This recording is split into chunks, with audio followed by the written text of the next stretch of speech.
கர்த்தருக்கு ஸ்தோத்திரம். இன்றைய வசனம் 124 சங்கீதம் 8 வசனம்.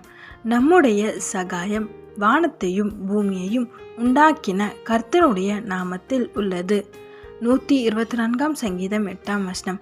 நம்முடைய சகாயம் வானத்தையும் பூமியையும் உண்டாக்கின கர்த்தருடைய நாமத்தில் உள்ளது.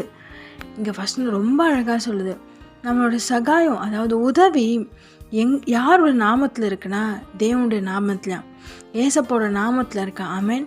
அதுவும் வானத்தையும் பூமியும் உண்டாக்கின ஏசப்போட நாமத்தில் இருக்குன்னு வசனம் சொல்லுது. இன்றைக்கும் உங்களுக்கு உதவி வேணுமா?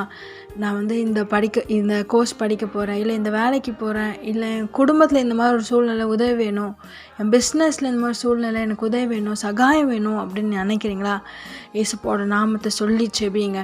ஏசப்போட நாமத்தினால கேளுங்க. ஏசப்பா, நீங்கள் சொல்லியிருக்கிறீங்களே, எனக்கு உங்கள் உதவி வேணும், எனக்கு ஹெல்ப் பண்ணுங்கள், எனக்கு சகாயம் பண்ணுங்கள், என்னை ஆசீர்வதிங்க. நீங்கள் அவரோட நாமத்தை கொண்டு கேட்கும் போது நிச்சயமாக ஏசப்பா உங்களை ஆசீர்வதிக்க வல்லவராக இருக்கிறார். ஆமென்.